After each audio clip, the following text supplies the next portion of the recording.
All right, what's going on, everyone? Welcome back to a brand new episode of Down South Up North. Hope you guys are all having a great Friday. Got some big sports news coming y'all's way today. College football 25, some big news today. We're going to be talking about our depressions, about our baseball teams, and at least it's just going downhill It and much is. more. Matt, how we feeling? It's good. Not really excited to talk about baseball, but it's in season and we're kind of getting to the dry end of the sports world, so it is a must, but nonetheless, I'm ready to dive in, so let's go. Yes, sir. Let's get straight into the athletic alert. All right, here's some exciting news. It's the NBA Finals, baby. Some people's favorite championship in the sports world. And this is a matchup that I don't think we ever seen before. We got the Dallas Mavericks versus the Boston Celtics. Last night, the Mavericks went into Minnesota and just whooped that ass. I mean, We everyone in America wanted Minnesota to win, dude. we It's were just we were desperately really off on saying that there'd be even a game 6, let alone a game 7, but special, man. It's special. They were going. I saw Luka had 20 in the first quarter, and I was like, "Damn, dude! Like, they're not fucking around up there." yeah, they're not fucking around, dude. Luca, it's dude, he's just so good at basketball. Like when you look at the Dallas Mavericks for the past 20 years or so, 30 years, they've always had just this one white boy on their team that just terrorizes From the game. Europe. From From Europe, Europe. dude. Can't even forget it. From Europe. Dirk did it for so many years, and now it's Luka's turn. Him and Kyrie, dude. Who would have guessed that this dynamic duo would be this elite? I know, especially like the way it kind of all happened. Like when Kyrie was sent down there, like everybody was like, "Not gonna work. He's gonna ruin Luka's career. He's gonna be a cancer in the locker room." And it's like, I mean, I feel like Luka's a pretty easy guy to get along with, and his play style. Like if I'm Kyrie, dude, I'm comfortable. Like I'm sitting there, I'm like, all right, I got a superstar who is a. Is it wild for me to say he's a top 3 player in the league, Luka Doncic, right now? I don't think it's crazy. I mean, top 3, if not top 5.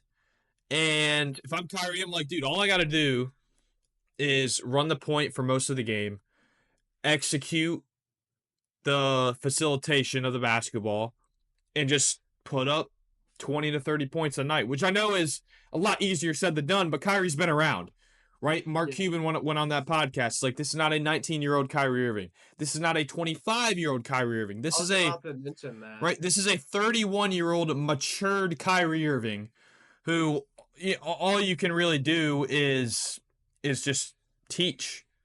But he's also said he still wants to be a student of the game, and him and head coach Jason Kidd are getting along great. You know, they both play the same position. I think Kidd is a great mentor for Kyrie and kind of keeping everybody in check. And honestly, I think it's going to be I personally I think it's going to be a great NBA Finals. I think it was kind of alarming for a sense that the East and the West went 4 and 5 games apiece. But I think these two teams are going to go neck and neck. And I'll start the prediction. I'll say Mavericks in 6. I feel like that's a pretty common one, but I'm going to go Mavs in 6. That's what I have too. I think Mavs in 6. But looking at the lines for this game, the betting odds, Celtics are a minus 225 at BetMGM to win the finals. Yeah. Big news for the Celtics. I think Kristaps Porzingis is coming back. Dude, he hasn't played since game 3 or game 4 of the first round. So that's going to be huge. Jaylen Brown playing really good basketball right now. Just won Eastern Conference Finals MVP. So he's going to be playing a really good ball. Yeah, just looking at all these numbers. I don't want to throw all these numbers at you guys, but the Celtics, dude, they're a good basketball team. But they haven't had a big test this playoffs. I was about to say, who they play. Well, let's go through who the Celtics have played. You play a Miami Heat without Jimmy and without Terry. You beat them on 5? You go against the Cavs without Donovan Mitchell. You beat for them a couple in games. I 4. think he didn't play the last 2 or 3. I mean, still huge games there. Yeah, They, yeah, absolutely. yeah, absolutely. So Celtics beat them in 4 or 5 games, whatever it was. Then you go against the Pacers. It's competitive. The first 1 or 2 games, Tyrese is out. You beat them and you sweep them, right? You beat them in four. And Indiana should not have lost two, maybe even three of those games. Like tonight should be game 6 of the Eastern Conference Finals. If Indiana was better coached and had the ability to call timeouts when they were letting the opposing team just dominate them. So that's all I'm gonna I, say. But it's yeah, it's I, I'm I not gonna say it's the easiest path to the finals because I know a lot of people are saying that, but it's like none of those teams you just mentioned have had 50 plus wins in the regular season. None of them. I mean, what you played an 8 seed, wow. then you played a 4 seed if I'm not mistaken, and then you played a 5 seed, 6 seed. I'm sorry. Like, come on, dude. Yeah, Like, I don't know. So Dallas is going to be their first test. I think so too. I think so too. And then going to the Mavericks side, you play. I mean, the West is so loaded. I don't even have to go through their entire path. You beat Ant, who was, and the Wolves, who were just on a great run. You beat them in six. Um, Beat the Clippers to begin with. you beat the Clippers. You beat all these teams. But remember, Clippers also didn't have Kawhi for a few games. So if we're going to be playing fair to both sides, That's true. They that didn't is, you have have to Kawhi. take that in consideration. But still, like for me, like how much noise was going around when the Timberwolves beat the defending champions A in lot the of second round? A noise. lot of noise. Now you go into the next series. Dallas is on the road and just takes over. I mean, they take a commanding 3-0 lead, and then yeah, give them game 4. We're still gonna give you the gentleman sweep, like in 5. And they went to Minnesota like Yeah, they beat them in five. Sorry, I said they beat them in six. No, yeah, they beat them in five yeah, like in their it own was. building. And like we said on Wednesday, if Kyrie plays to Kyrie's level, that series was a sweep. It was a sweep. So Oh yeah. I don't know. Like my thought process is Nuggets beat the Lakers in 5, right? A Hmm. lot of those games were close. A lot of those games could have been won by the Lakers. I'm not going to sit here and lie and say that the Lakers tired them out because the Nuggets were definitely a better team than the Lakers were, but they definitely gave them something to work with. Then Timberwolves come in here, Anthony Edwards just like on top of the world, and somehow wins in 7. I think the Nuggets tired the living shit out of the Timberwolves, and then they get to the series have like people were picking them to win the NBA Finals, and the Mavericks were kind of just riding this wave of like, all right, y'all want to do the noise? Like, we're still here. We still have great players, and just absolutely took over. And I think heading into the NBA Finals, they've got a really good chance. I mean, the Vegas odds have this game. They have the series in total games 5.5. That is disrespectful as hell to the Dallas Mavericks. I mean, you're gonna say that this game, the line is at 5.5. I mean, I don't know. I think the Mavs. I think the Mavs should be favored in this series, even though Boston is the number 1 seed and has home court advantage. But clearly, the Mavericks don't care where they play. I agree. I think Mavs should be favored in this matchup, but the Mavs made some key moves at the trade deadline. They get PJ Washington from the Hornets, Huge, who's been playing huge, incredible huge. basketball. Incredible basketball. I mean, that last game, PJ Washington, they knock off OKC, who's what, the 1 seed in the West, the second youngest team in the Yep. NBA. And so many eyes on that team. Everyone was rooting for them. PJ Washington hit some crazy shots, big time plays, hit the biggest free throws in the game, and you get Daniel Gafford. I was watching game 3 or game 4 of that matchup between the Wolves and the Mavs, and Anthony Edwards put Daniel Gafford on a t-shirt. He jumped up so high and just yammed that thing, and everyone was going crazy. What does Daniel Gafford respond to that? He goes down, gets a big time block, goes down, scores, comes back, makes another big defensive play, comes back to put the nail in the coffin. Luka throws a oop, and he fucking yams it for an and one. Seals the game. Like, that's how you respond to getting exposed. Daniel Gafford, like I just said, playing really good basketball. It's going to be a close series. I got Mavs in 6. So this is going to be super fun. First game is what? Thursday? Thursday, June 6th. Thursday, June 6th. So make sure y'all watch out for that. Tune it's in. Going to be a great It's going to be a great series, hopefully. Tune in. Like I've been saying, I'm not the biggest basketball guy, but watching Luka and Kyrie and Jason Tatum. And I mean, think, dude, like, I did see a post, by the way. It was history's coming back. You see Kyrie, who was on Boston a couple years ago, said it was a complete disaster. And then you see Kristaps Porzingis, who was with Dallas, and they said, oh, like, he's done, he's washed. And now they're on opposing teams meeting up. But I think the biggest storyline is, dude, you're looking at two teams who were very dominant in the playoffs in their respective conferences meeting together. I mean, this is what sports is all about. You take two of the best teams in each conference, regardless of seeding, even though one, Boston's a 1 seed, but they're going to clash. And I just hope for the state of basketball that we have at least 6 or 7 games of these guys battling it out on the hardwood. 100%. Can't wait for that. And moving on to baseball and more depressing news. I've been ranting about the Braves for a few weeks now, and I think it is finally time to press the big red button and freak the fuck out. A few days ago, or a week ago, arguably our best player, not this season, just in our organization as a whole, Ronald Acuna Jr. tears his ACL. Now he's torn both ACLs in the past 3 years, which is devastating, dude. As a baseball fan, you hate it. As a Braves fan, you hate it even more. It just sucks, man. It fucking sucks. And this offense, bro, like I'm about to throw up just looking at these numbers. Matt Olson, good lord, son, batting 234. Orlando batting 236. Adam Duvall, I know you have under 100 plate appearances, but you're batting $196. That ain't doing it. Michael Harris, you're batting 255. Like this team, man. And then there he is, Marcell Ozuna, 16 bombs, batting 312.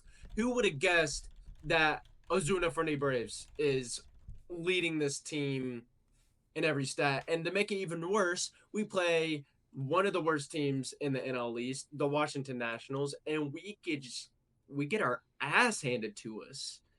We get our ass handed to us. I mean, it doesn't help that we have so many injuries. AJ Minter is out. Charlie Morton's just getting old. Like, I could just go on and on. It's just, dude, the GM, you have to cook something up at the trade deadline. You need to get a few arms. What you need is you need a player that has that fuck you mentality, that Jock Peterson, that Jorge Soler, that Eddie Rosario. You need those type of guys. Jock Peterson was the definition of, all right, well, we're down 2-0 in the 7th. Fuck you. Watch this. I'm going to hit a 2-run bomb. I'm going to tie it up. Then Ozzy's going to come up and hit a single, and Austin Riley's going to drive him in. What you going to do about it? Like, that's what we need, because we don't have anyone on this team that wants to talk their shit, that they hit a big double, they're going to let the opposing team know about it. We don't have any of those guys. The Phillies, on the other hand, what do in the postseason? They hit a double off the wall when they're rounding first base. They're going to look at the first baseman. They're going to look at the pitcher. They're going to let you know that was a shit pitch. Don't throw that again. I own you. I fucking own you. And then they're going to keep doing it. I don't know. I could go on and on. Matt, the Mets are in a very similar... You're over there saying you're hitting the big red button, bro. I've been on self-destruct for the last month, all right?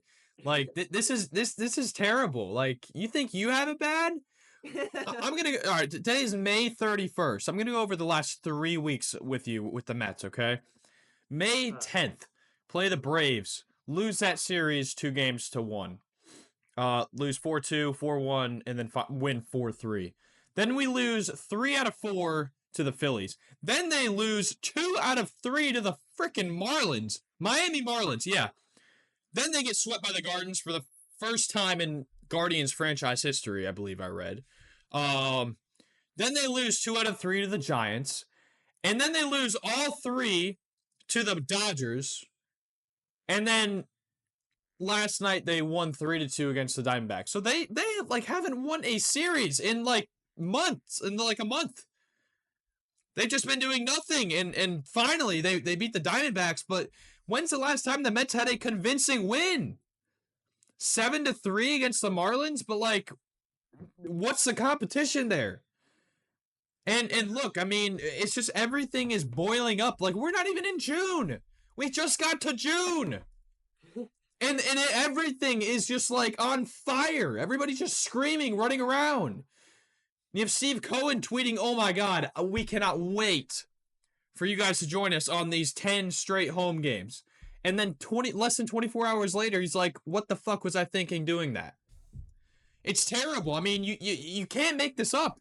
This is the Mets franchise in a nutshell, and it's just all going in full effect. I mean, Diaz on a 15-day IL, then Alonso gets hit by a pitch.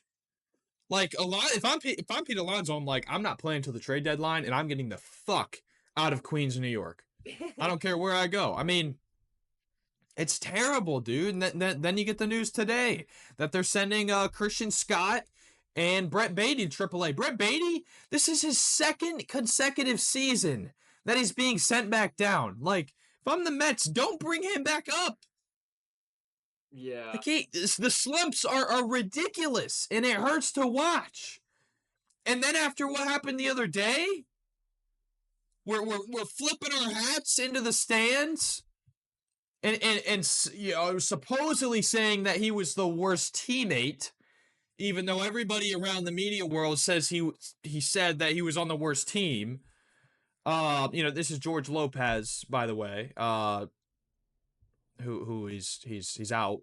You know, he gets ejected, and just horrible, man. It's horrible across the board. Now, I didn't expect much after you know, after they got rid of Buck, but the guys they brought in and just the questionable decisions that they made around ownership and stuff, I'm starting to think that Steve Cohen got to his power by owing everybody else something, like owing everybody else a favor. And he's just like, all right, this season I'll bring in this guy who has no experience from the Brewers and the Yankees. Who they bring in? It was the Yankees bench coach. I can't think of his name, but I know you're talking yeah, about. I apologize for not knowing, but it's infuriating as a fan. It's just like every day they lose. Like, what's new? It's like, oh, is the sun gonna come up? Well, the Mets are gonna lose because they can't do anything. They're probably gonna be last in this division, and I'm not saying this is the worst division in baseball. Like, at least we're not the Chicago White Sox, but damn, we are getting close. And the trajectory of this team, like, by the trade deadline, dude, I am getting ready to sell my Pete Alonso jersey, kiss Francisco Lindor goodbye. Maybe even throw Edwin Diaz out of there because, like, he's not really worth much anymore. I mean, these guys are terrible. You look at their batting averages, horrible. For what they're getting paid, I mean, dude, they're getting paid way too much for the level of execution and production that they're putting into this team. Just despicable. It's horrible what these guys are doing for the New York Mets. And like I said, I wasn't expecting much into the season, but like, they should be up there with the Braves, the Phillies, and then having the Mets right there. But it's over, man. We're just getting into June, 2 months into baseball. You can say, oh, we have June, July, August, and September. No, they don't. Their season ended months ago, before the season even started. And it's another year being a Mets fan. That's simply what it is. I'm trying to pull up some stats here. I think the number one batting average on your team is Starling Marte. Yeah, probably. Starling Marte. Brandon Nimmo batting a little bit above 200. Brandon Nimmo is a great player too. Yeah, but for the money you're paying, and that's his batting average. I think Jeff McNeil's up there, around I two hate Jeff McNeil, dude. 237 or like 243. I don't know the exact number, but like, how is that one of your best batting averages for the money you spent? I mean, do you not know how much money the Mets have spent over the last couple of years? Like, more than the law allows, and this is what you're getting. Like, I don't know. It's tiring. It's exhausting. It's the same shit every fucking year with all of my teams, and it's stupid. But It hurts, man. I know. I mean, I don't feel your pain as much because holy shit, dude. You're literally all your starters might be gone by the trade deadline. fine, fine. There's a I'm fine with it, dude. I'd rather clear house, get rid of everybody, because you don't gotta worry. I mean, you're still gonna have to pay them, but get rid of those the big names. You know, start fresh. Have a clean slate. You have the whole year to tank and develop your farm system or whatever you have to do to improve, but get it over with. yeah. Yeah, so I don't know, dude. Very depressing for the NL East boys because the Phillies, man, they're not slowing down. No, They're not slowing that's the down. worst part. Yeah, no, it is the worst part because usually what the story is the Phillies are very mid in the off season, and then they squeak in as like one of the last seeds in the National League, and they just fucking dominate and almost get to a World Series. So I don't know, man. It sucks for sure. It blows, but hey, maybe both of our teams could flip it around. Hopefully, so Living on Matt, living on a take us prayer. in. Take us into some NBA prospect news. Yeah, we're gonna get a little bit more positive here. Yeah, we need to. We need to. Bronny James, big name, is staying in the NBA draft. Which, when I first heard that, I kind of like put my head down because I was kind of just not. I don't love the move, and I really thought he was gonna consider going back to college and playing another year. I mean, think this dude played 1 year in college. Didn't have the best year. Numbers were not there. Had nothing to show in March Madness. Like it was weird. But the more I sit on it and dwell on it, the more I think this would be a hell of a story for the son of one of the greatest basketball players of all time to have everybody and their mother saying, "Don't go in the draft. He's gonna be a bust. Too early. He's got the health issues, blah, blah, blah." And for him to go to the league and just dominate. Now, right now, ESPN has him going 52nd to the Golden State Warriors. Bleacher Report has him going 55th, which I think that was very lazy writing on Bleacher Report's part because the Los Angeles Lakers have one selection in this draft out of all 60 picks, and it is number 55. So I think they did that for clickbait, but I could be wrong. So like I said, as much as I would like him to withdraw, I think the narrative is going to win ultimately. 93 players have already withdrawn, which sounds like a lot, but 108 players withdrew last year. I just think it's a weird year. We've talked about it. It's not the best draft class. So the question of can Bronny James be a diamond in the rough in this draft, I think he can be. Like, I think he has the potential to. Wherever he lands, that's going to be the ultimate deciding factor, I believe. But he impressed a lot of people at the combine. He's the son of LeBron James. Like, that's a factor in itself. But overall, I'm hoping for the best for the kid. I mean, he's young. He's got a lot to learn. And even if he has a couple. I mean, a lot of players take a lot of time to develop in the NBA. You look at Shea, from the Thunder. Uh, even Jokic took him a couple years to kind of adjust to the level of NBA guys. So I'm hoping for the best. Bronny James, even if he's probably going to be coming off the bench for wherever he goes. But Kyle, the decision that he's making to stay, what are your thoughts on it? I don't hate the decision, honestly. He had a pretty good combine. What did he make, 12 threes in a row Yep. or something like that? When they started having a scrimmage 5-on-5, he didn't shoot the best. I mean, I think he shot like something like 3 for 9 or 3 for 13 or something like that.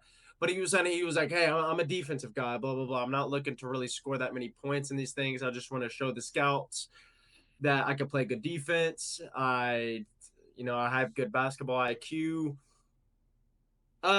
If I was him personally, I would go back to college, but I don't hate him staying in the draft. I don't hate it. But what he play 1 year of college ball, and he didn't really. I mean, he played, but he was kind of sidelined for majority of it with his heart condition or his heart issues. So hey, go back to college. If you want to transfer because USC Well, isn't really well, it, that. well, it's all official now. Like he's not. Oh, it is Like official. Yeah, you're he's right. he's made the So decision. you, brother. I mean, how many rounds are in the NBA draft? Two. Oh, yeah, there is only two. I thought there was three. You just better pray, dude. I mean, I saw some funny stuff about some other guys entering the draft. There was this one guy, I think he played at Bowling Green. He averaged less than 1 point, less than one rebound, less than one assist a season, and he just declared for the draft. So you better. He's gonna work out hard with LeBron, and they're gonna get in the gym. LeBron's gonna get him right. uh they're gonna work out, and then by the time where it's workouts with some NBA teams, I feel like Bronny's gonna show what he could do. So I know, dude, it's weird. If I mean, yeah, like you said, it's too late now, but I would have stayed one more year in college. At least. At least would have went to. I mean, him and LeBron had close ties to Ohio State. They're a good basketball team. Go Right. there, develop a little bit more. Yeah, develop and then go. But he said, "Fuck that, dude. He wants to go this year." So good luck to him. Lazy reporting, like you said on Bleacher Report, and them. I don't know. I But mean, it's not. It's maybe it's just a coincidence, but to put him going in the, I mean, second round is where I think he's gonna go. But 55, the only pick the Lakers have in the draft. that's like the Just a ultimate little, glazing. yeah, a little question right there. Yeah, little question, but But staying in the college world, today actually the usually we do video game talk on Wednesday, but can't really pass up the opportunity to talk about the College Football 25 trailer for gameplay has been released, and Kirk Herbstreit kind of walks us through features of the game, what's going to be in there, what's new, what to expect. Kyle, I'll let you dive into some more details about what we can look forward to. yeah, dude, this game. I was having the thought in the back of my head about this being a Madden reskin, but I could not be any more wrong.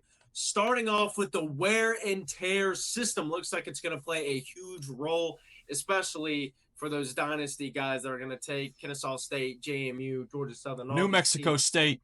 New Mexico State, baby, to the promised land. The wear and tear system. Um, so imagine you're starting quarterbacks in the pocket, big game playing in Tuscaloosa, Alabama, and a big linebacker comes off the edge and he hits your quarterback in the throwing arm.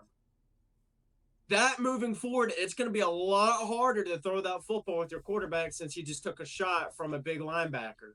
So that's what the wear and tear system is. I think they did introduce this. I don't know if y'all played it, but it was the NFL head coaching games back in the day, like NFL head coach 09, 08, or whatever it was.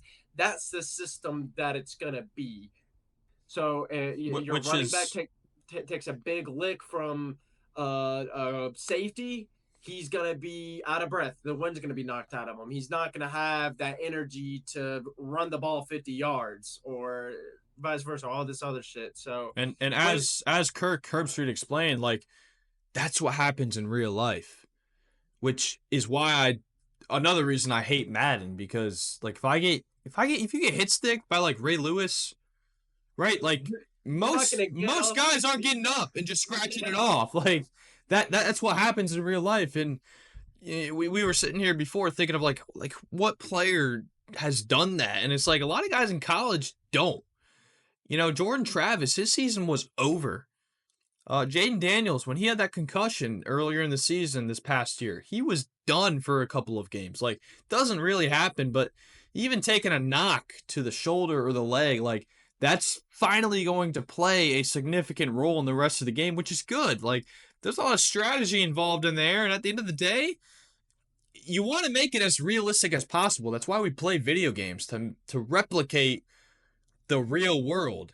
And I think the wear and tear system, if it plays out well, like if I'm going and I'm hitting guy in the hip, like I don't want him to be I don't want him to get up the next play and throw a 75-yard touchdown, because that doesn't happen in real life.